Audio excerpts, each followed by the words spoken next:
നമസ്കാരം. മലയാളി വാർത്തയിലേക്ക് സ്വാഗതം. മാന്നാർ കൊലപാതകത്തിൽ പ്രതികളെ 14 ദിവസത്തേക്ക് റിമാൻഡ് ചെയ്തു.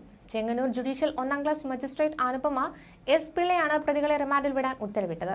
പ്രതികളുടെ ജാമ്യ ഹർജി ഇന്ന് പരിഗണിക്കും. ഇരമത്തൂർ ജിനു ഭവനത്തിൽ ജിനു ഗോപി, ഇരമത്തൂർ കണ്ണമ്പള്ളിയിൽ സോമരാജൻ, ഇരമത്തൂർ കണ്ണമ്പള്ളിയിൽ പ്രമോദ് എന്നിവരാണ് പ്രതികൾ. കലയുടെ ഭർത്താവും മുഖ്യപ്രതിയുമായ അനിൽ ഇസ്രയേലാണ്. ഇയാളെ നാട്ടിലെത്തിക്കാനുള്ള ശ്രമത്തിലാണ് പോലീസ്. അനിലിനെ നാട്ടിലെത്തിക്കാനുള്ള നടപടിയുടെ ഭാഗമായി Chengannur first class judicial magistrate കോടതി ഓപ്പൺ വാറന്റ് പുറപ്പെടുവിച്ചിട്ടുണ്ട്. ഇസ്രയേലിൽ ജോലി നോക്കുന്ന അനിലിന്റെ പാസ്പോർട്ട് നമ്പറും വിലാസവും സ്പോൺസറുടെയും കമ്പനിയുടെയും വിശദ വിവരങ്ങളും ഉൾപ്പെട്ട വാറന്റ് അന്വേഷണ ഉദ്യോഗസ്ഥനായ മാന്നാർ പോലീസ് ഇൻസ്പെക്ടർക്ക് കോടതി കൈമാറി.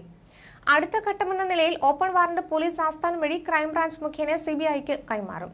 തുടർന്ന് സിബിഐ ഡൽഹി ഓഫീസിലെ ഇന്റർപോൾ വിഭാഗം അനിലിനെതിരെ റെഡ് കോർണർ നോട്ടീസ് പുറത്തിറക്കും. അതോടൊപ്പം പോലീസ് ലുക്കൌട്ട് നോട്ടീസ് പുറപ്പെടുവിച്ച ഇമിഗ്രേഷൻ വിഭാഗം മുഖേന എംബസികൾക്കും വിമാനത്താവളങ്ങൾക്കും കൈമാറും. അനിൽ ഇസ്രയേലിൽ നിന്ന് മറ്റെവിടേക്കെങ്കിലും കടക്കുന്നത് തടയാൻ ഇതുവഴി സാധിക്കും. വീട്ടുകാരെയും ബന്ധുക്കളെയും സമ്മർദ്ദത്തിലാക്കി ഏതെങ്കിലും വിധത്തിൽ അനിലിനെ സ്വമേധയാ നാട്ടിലേക്ക് വരുത്താനുള്ള അവസരമുണ്ടാക്കാനും അന്വേഷണ സംഘം പരിശ്രമിക്കുന്നുണ്ട്. കഴിഞ്ഞ ദിവസങ്ങളിൽ ഇരമത്തൂർ മാന്നാർ ഭാഗങ്ങളിൽ പോലീസ് വ്യാപകമായി തിരച്ചിൽ നടത്തുകയും ചെയ്തു. അതിനിടെ കലയുടെ കൊലപാതകവുമായി ബന്ധപ്പെട്ട് പോലീസ് നടത്തുന്ന അന്വേഷണം നിഷ്പക്ഷവും നീതിപൂർവമാണെന്നും മന്ത്രി സജി ചെറിയാൻ പറഞ്ഞു. സർക്കാരും പാർട്ടിയും കലയുടെ കുടുംബത്തോടൊപ്പമാണെന്നും അദ്ദേഹം പറഞ്ഞു. ജില്ലാ പോലീസ് മേധാവിയുടെ മേൽനോട്ടത്തിൽ 2 ഡിവൈഎസ്പിമാരുടെ നേതൃത്വത്തിൽ അതിഗൌരവമായാണ് കേസ് അന്വേഷിക്കുന്നത്.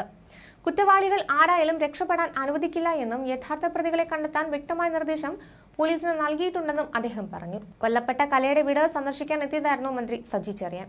കലയുടെ സഹോദരനെയും ബന്ധുക്കളെയും കണ്ട് വിവരങ്ങൾ ചോദിച്ചറിഞ്ഞ മന്ത്രി അന്വേഷണത്തിന്റെ നിലവിലെ വിവരങ്ങൾ അവരെ ബോധ്യപ്പെടുത്തി. പ്രതികളുടെ കേസ് വാദിക്കുന്നതിനെ വക്കാലത്ത് ഏറ്റെടുത്ത പാർട്ടിക്കാരനായ വക്കീലിനോട് വക്കാലത്ത് ഒഴിയണമെന്ന് പാർട്ടി നിർദ്ദേശിച്ചതായി മന്ത്രി അറിയിച്ചു. പ്രതികളെ സഹായിക്കുന്ന തരത്തിലുള്ള നിലപാട് പാർട്ടിക്കുള്ളിൽ ആരെടുത്താലും അവർ പാർട്ടിയിൽ ഉണ്ടാകില്ല എന്ന് മുന്നറിയിപ്പ് നൽകി. അതിനിടെ കലയുടെ കൊലപാതകത്തിൽ കൂടുതൽ സാക്ഷികൾ രംഗത്തെത്തുന്നുണ്ട്. കലയുടെ മൃതദേഹവുമായി 3 പേർ തന്നെ സമീപിച്ചിരുന്നതായി മാന്നാർ സ്വദേശിയായ സോമൻ വെളിപ്പെടുത്തിയിരുന്നു. കേസിലെ സാക്ഷി സുരേഷ് കുമാർ കൊലപാതകത്തെക്കുറിച്ച് തന്നോട് പറഞ്ഞിരുന്നതായി മുരളീധരൻ എന്നയാളും പറയുന്നു.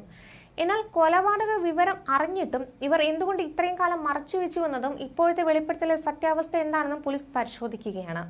15 വർഷം മുമ്പ് നടന്ന കൊലപാതകത്തിൽ കൂടുതൽ സാക്ഷികൾ രംഗത്തെത്തുന്നത് കേസ് അന്വേഷണത്തിൽ ഗുണം ചെയ്യുമെന്നാണ് പോലീസിന്റെ കണക്കുകൂട്ടൽ.